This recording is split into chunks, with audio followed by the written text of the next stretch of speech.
Mahilig ka bang mag-videoke at laging YouTube ang ginagamit mo?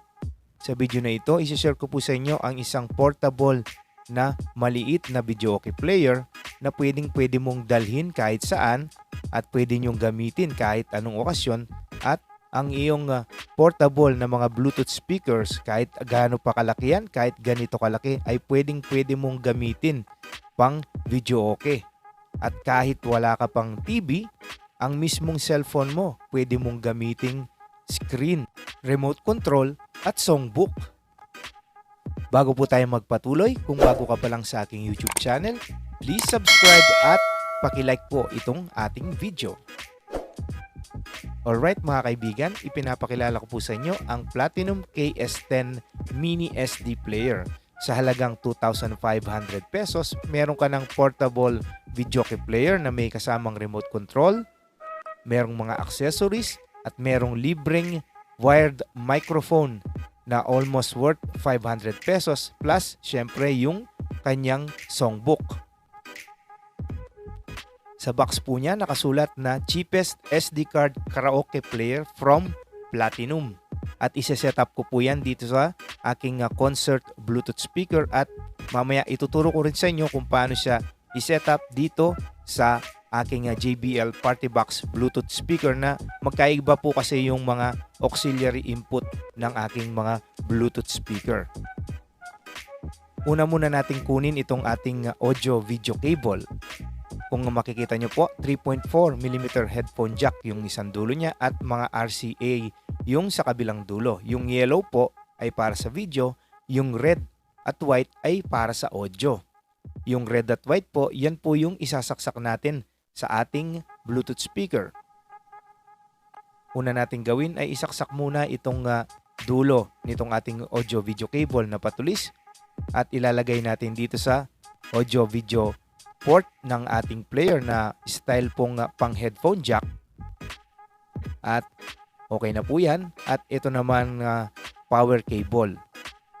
Ang maganda po dito sa ating player, 12 volts lang po yung supply niya. So pwede po siyang paganahin using 12 volts battery supply, or meron po kayong power bank. Bumili lang po kayo ng cable na 5 volts to 12 volts adapter na pang power bank. Gagana na po siya. Na-testing ko na po yun.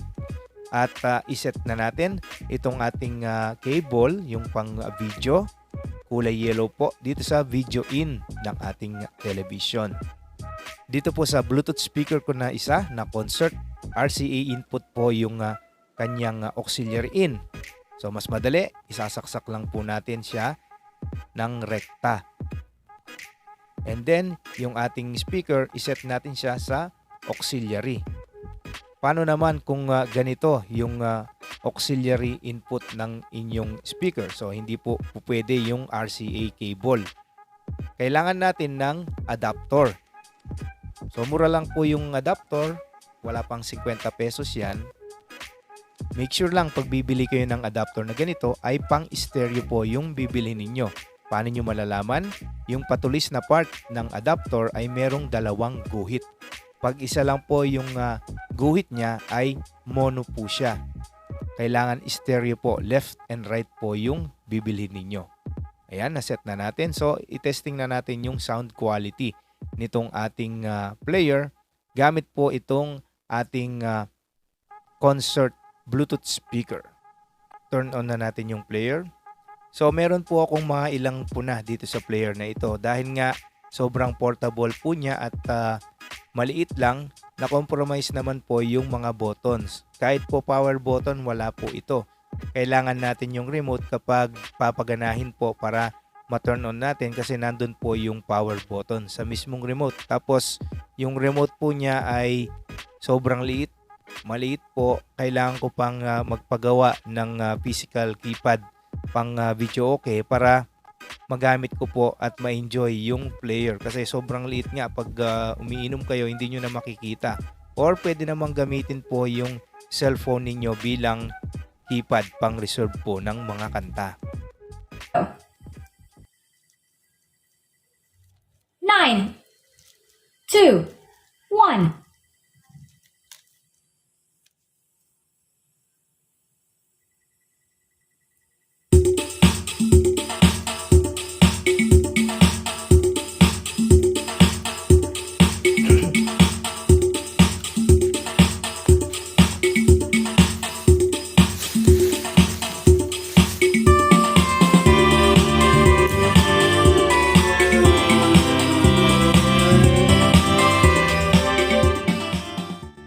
po yung included na microphone sa package pag binili nyo po sa official store ng Platinum.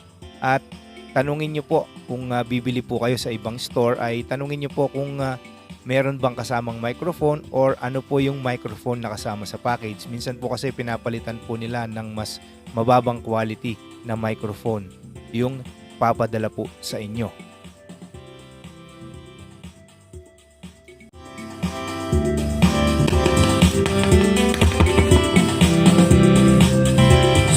Check, check, check. Hello, hello. Sound, check, check. Sound, check, check. Sound, check, check. Hello, hello.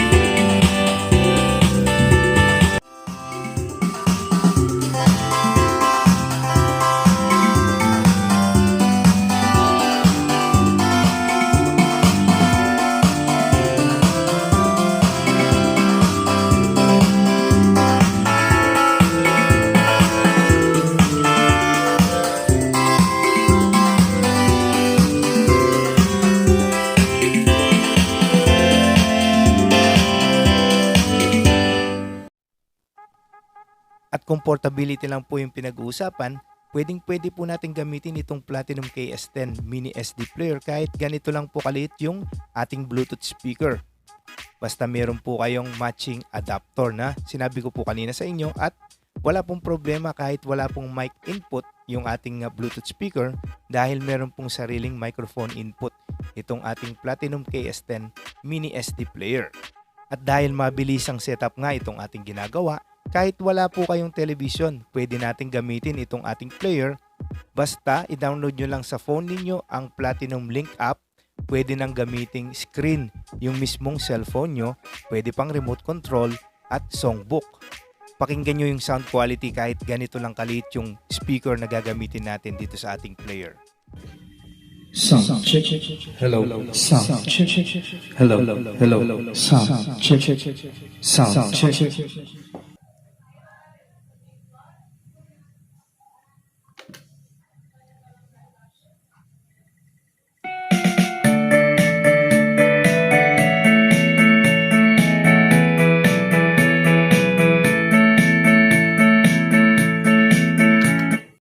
Minsan lang yung lyrics na uhuli yung Platinum Link app, kaya mas maganda pa rin na TV po yung gamitin ninyo. Ito pa yung isang setup na sinubukan ko dito sa player na to. Gamit po yung extrang phone ko, tinawload ko po yung Platinum Link app, at yun na po yung ginawa kong remote control or keypad para sa pagre-reserve ng kanta dito sa player. Kasi medyo may kaliitan po yung remote control na kasama. Pwede naman itong Platinum Link app as remote control.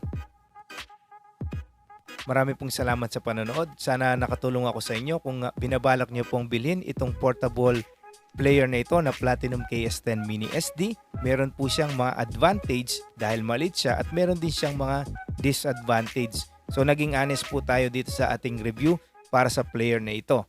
Kung bago ka pa lang sa aking YouTube channel, please like, share, and subscribe. Kung meron po kayong katanungan, pwede po kayong mag-iwan ng comment sa ibaba. Marami pong salamat and ingat po.